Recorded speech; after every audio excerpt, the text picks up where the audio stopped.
It was the kind of news no one ever expected. For decades, Mark Harmon had been a staple of American television, known for his calm demeanor, iconic roles, and an off-screen life that appeared nothing less than pristine.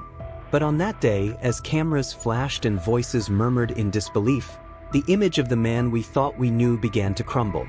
Mark Harmon, sentenced. The words echoed across every news outlet, every fan forum, and every social media feed. No one could quite believe it. What had gone so wrong? Long before courtrooms and controversy, Mark Harmon had been beloved as Leroy Jethro Gibbs on the hit series NCIS. His steady presence, stern face, and moral compass made him one of television's most trusted characters. But Harmon's influence extended far beyond just one show. With a career spanning nearly 5 decades, he had become part of the fabric of Hollywood, admired not just for his performances, but for the man people assumed he was behind the scenes, disciplined, private, and drama-free. So when reports started surfacing of legal troubles, most brushed them off as either rumor or some misunderstanding. But whispers have a way of growing louder. The industry was abuzz with questions. Why had Harmon suddenly retreated from public life? Why did former co-stars suddenly grow quiet when asked about him? And why, after years of adoration, was there a sudden cloud looming over his legacy? The first real shock came during an offhand interview with a former NCIS crew member. It wasn't a tell-all. It wasn't even a planned discussion. But a comment slipped out. A suggestion that not everything on set had been as professional as it seemed. At first, the internet speculated it was about general behind-the-scenes tension. After all, long-running shows often face internal friction. But then came the documents. Quietly unsealed court files, showing the beginning of a very different story, one filled with lawsuits, hidden settlements, and alleged misconduct spanning years. The headlines began to change tone. Mark Harmon under investigation was the first major one. People wanted answers. The once private actor suddenly found himself at the center of media attention in a way he had never experienced before. Not for a role, not for a red carpet appearance, but for something far darker. Legal analysts began weighing in. Fans divided themselves between disbelief and disappointment. And the truth, as it turned out, was far more complicated than anyone had imagined. According to court records, the charges against Harmon weren't singular. They were cumulative, spanning financial mismanagement, contractual violations, and even allegations tied to on-set behavior that, if proven true, would tarnish not just his reputation but the legacy of the shows he had worked on. What seemed at first like career rumors were now part of a growing legal case, one that had enough traction to move forward publicly. The prosecution's argument was built carefully, presenting years of documentation, witness statements, and confidential records. One of the most damaging pieces of evidence came from a former executive producer who alleged that Harmon had knowingly used his influence to suppress internal complaints and shift blame to junior staff. That testimony sent shockwaves through the courtroom and through the entertainment world. As the trial proceeded, Harmon remained composed, appearing in court in a simple black suit, flanked by a small legal team. He offered no dramatic displays, no long statements. Just silence. It was that silence that bothered people most.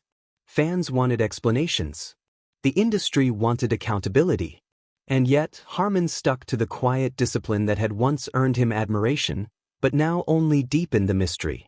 Day by day, the courtroom filled with more reporters. The gallery was packed, not just with journalists, but with former coworkers, producers, and even distant relatives. Everyone wanted to witness what was being called the fall of an icon. The prosecution laid out its case meticulously, but the defense tried to counter every claim with questions of context, of reliability, of motive. They argued that Harmon had become a scapegoat, that decades in the public eye had made him an easy target for resentment, exaggeration, and revenge. But the evidence was hard to ignore. Bank transfers tied to unapproved expenses. Emails referencing staff dismissals that bypassed protocol. Internal complaints that never saw the light of day. A pattern was beginning to form, one that suggested control, concealment, and perhaps even coercion. The media frenzy intensified when Polly Parrott, Harmon's former co-star, was called to testify. Her departure from NCIS years earlier had already been shrouded in rumors, and now, on the stand, she spoke in clear, deliberate terms. She didn't lash out, but her words carried weight. She talked about an environment of fear, of unresolved conflict, and of a man who once inspired but eventually intimidated. Her testimony wasn't the sole reason the jury leaned toward conviction, but it was certainly a turning point. The verdict didn't come suddenly. After weeks of trial and days of jury deliberation, the moment finally arrived. Cameras lined the courthouse steps. Social media went into overdrive. And when the words were read, guilty on multiple counts, the world seemed to pause. Mark Harmon, once a paragon of television virtue, was now sentenced. The judge's words were firm, his tone unwavering. The sentence itself wasn't just about punishment. It was about making a statement that no amount of fame or legacy could place someone above accountability. Harmon was sentenced to 5 years, with eligibility for parole after 3, but the legal consequences were only part of the story. Because what followed was a wave of fallout that would reshape everything around him. His shows, his fan base, his professional connections, and even how we remember the roles he once played. The entertainment industry reacted swiftly. Networks issued carefully worded statements, distancing themselves from the controversy while still acknowledging Harmon's past contributions. Syndicated reruns of NCIS began disappearing from certain channels. Contracts were reviewed. Production houses reassessed their internal protocols. It was more than just one man's fall. It triggered a broader reckoning, especially for long-running shows where the power dynamics between stars and production staff had often gone unquestioned for years. For longtime fans, the emotional impact was devastating. Some clung to disbelief, hoping that an appeal might overturn the ruling or that new evidence would emerge to cast doubt on the conviction. Others felt betrayed, wondering how they had spent years admiring someone who, behind closed doors, may have allowed darker behaviors to flourish. Fan forums that once overflowed with trivia and admiration now buzzed with arguments, theories, and grief. And quietly, across the internet, tribute videos began disappearing. Blogs were archived. The digital footprint of Mark Harmon slowly began to fade. But the most powerful response came not from the networks or the courts, but from those who had worked alongside him, many of whom were now speaking publicly for the first time. Directors, assistant producers, costume designers, stunt coordinators, people whose names had rarely been known beyond the end credits. Their testimonies painted a nuanced portrait of Harmon, not as a villain, but as a man who had once inspired loyalty, only to grow distant, rigid, and ultimately dismissive of voices that dared question him. Some described a man trapped by his own image. After years of playing characters with unshakable moral codes, Harmon had perhaps internalized the belief that he could do no wrong. Others noted how the pressures of fame and creative control seemed to harden him over time. According to them, the Mark Harmon of the early 2000s was very different from the one who stood on set a decade later, less approachable, more demanding, and increasingly insulated from criticism. Meanwhile, inside the prison walls where Harmon began serving his sentence, there were no special privileges. The world outside might have known him as a Hollywood legend, but inside he was just another inmate. His first days were reportedly quiet. No visitors. No media interviews. He declined all press inquiries and issued no public apology. Perhaps he was waiting for the appeals process, or perhaps he had accepted the reality he now faced. Speculation about a tell-all memoir began swirling almost immediately. Publishers were rumored to be offering lucrative deals. Some claimed Harmon was already jotting down his thoughts, not as a defense, but as an account of how a career that once sparkled had unraveled so publicly. Still, no official word came from his team. No book. No statement. Just silence. In Hollywood, time moves quickly. New stars emerge, new scandals dominate the headlines. But some stories linger, etched into the cultural memory by their sheer contrast, how someone so beloved could fall so far. Mark Harmon's story became a cautionary tale, one that producers and actors alike cited when discussing the need for transparency, accountability, and ethical leadership behind the scenes. And yet, for every person who turned their back on Harmon's legacy, There were those who continued to defend him. Former castmates who remembered moments of mentorship. Fans who felt the legal system had overreached.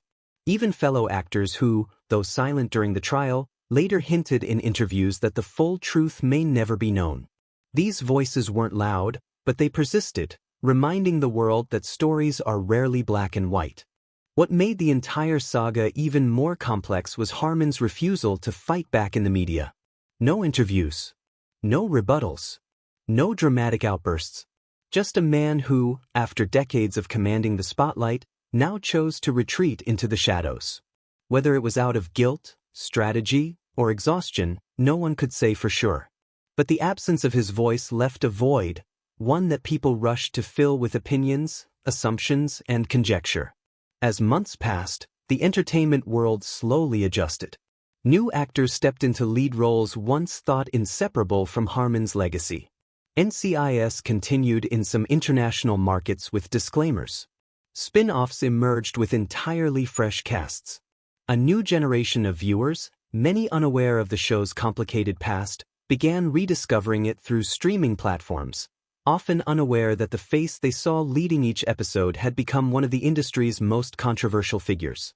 For the people who had worked with Harmon, the sentence offered a strange kind of closure. Some felt justice had finally been served. Others still wrestled with conflicting memories, of good moments, of generosity, of leadership that had once uplifted them. Human beings are complex, and Harmon, despite the trial, remained just that, a man with flaws, with strengths, with decisions that led to a fall he may never recover from. Behind the scenes, efforts were made to reconcile the damage. Some of the individuals who had come forward during the trial used their platform to push for better protection for crew members on long-running shows. Advocacy groups emerged to support whistleblowers in the entertainment industry. And for the first time, the illusion that a spotless reputation could be a substitute for real accountability was thoroughly shattered. Still, the question that lingered wasn't just what Mark Harmon had done, but why. How had someone with so much to lose, with such a respected position in the industry, allowed things to spiral out of control? Some pointed to ego, others to fear, and some to the simple truth that unchecked power, no matter how well earned, can become dangerous when left unchallenged. Years after his sentencing, Mark Harmon's name still triggers strong reactions.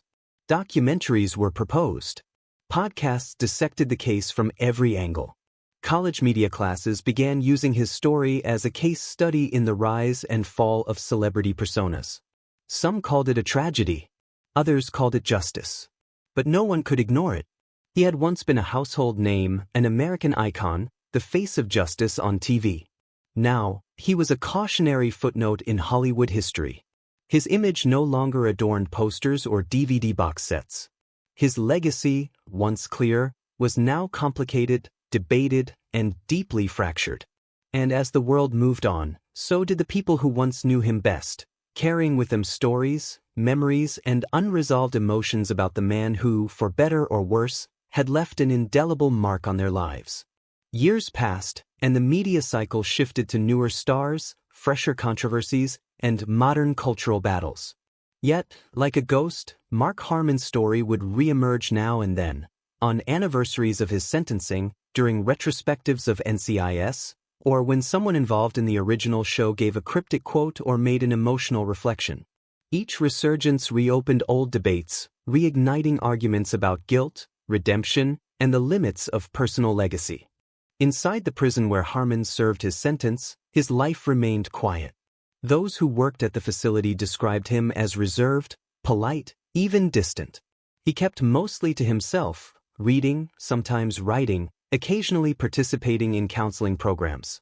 His celebrity status, though acknowledged, didn't shield him from the daily routines and responsibilities of incarceration.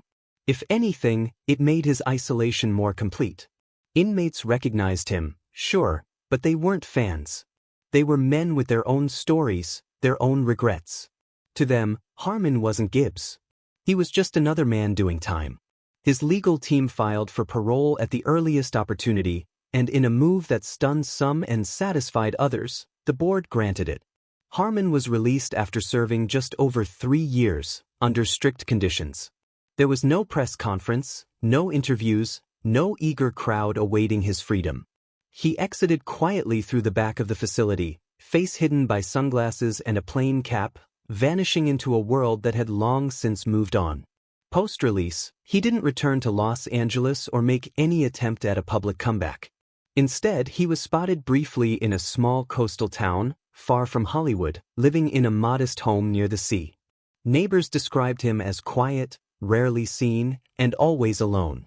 The man who once stood beneath the bright lights of sound stages now watched sunsets from a porch no one photographed. For the first time in decades, he was anonymous, and maybe that's what he wanted all along. Occasionally, tabloids would publish grainy photos with headlines like, "Mark Harmon, where is he now?" But these stories faded fast.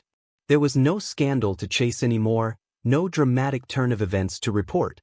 His story had ended not with a bang, but with silence, leaving the world to speculate on what he thought, how he felt, and whether he ever regretted it all. In Hollywood, forgiveness is a strange currency. Some stars bounce back after public disgrace, repackaging themselves for a second act. Others disappear entirely, remembered only through the lens of the scandal that defined their fall. Harmon belonged to the latter. He never tried to revive his career, never sat for a tell-all, never appeared at industry events or spoke about the trial. In an era driven by confession and apology tours, his silence was both unsettling and oddly consistent. He had always been a private man. Even in disgrace, he stayed true to that. The legacy of NCIS was forever altered. While the show continued in some iterations, reboots and spin-offs distanced themselves from the original storylines, avoiding any mention of Gibbs or Harmon. Fans who rewatched the early seasons did so with a strange mix of nostalgia and discomfort, reminded at every scene of what had once been and what had come after. Younger fans who discovered the series years later often did so without knowledge of the controversy. For them, Gibbs was just a character, a fictional figure from a bygone era of network television. But for those who lived through the rise and fall, each episode felt like a time capsule, a reminder of how quickly admiration could turn into reckoning. What remained, in the end, was the silence. The unanswered questions. The absence of closure. Harmon never defended himself publicly, never apologized, never tried to reshape the narrative. Whether this was due to guilt, shame, or simply exhaustion, no one knows. His silence became the final chapter, an unfinished, ambiguous ending to a story that had captivated millions. And maybe that's the part that still stings. Not just the crimes or the conviction, but the fact that a man so deeply admired for his sense of justice, integrity, and leadership had left without saying goodbye. No final words. No attempt to heal the wounds. Just silence, as if his exit had been scripted by someone else entirely. In that silence, the world was left to wrestle with its own contradictions, how someone could be both inspiring and disappointing, a symbol of justice on screen and a subject of judgment off it. The fall of Mark Harmon wasn't just about one man's missteps, it was a mirror held up to an industry and a society that often confuses image with identity, fiction with truth. And so, as the years stretch on, the memory of Mark Harmon fades not in a blaze of headlines or dramatic interviews, but in the quiet realization that even the brightest stars can dim without warning. The man who once commanded a nation's attention now lives in obscurity, a living reminder that fame is fragile, trust is priceless, and legacies are never truly secure. Goodbye, Mark Harmon. Not the character. Not the icon. The man. The one we thought we knew, the one who said nothing as the curtain fell. Goodbye forever.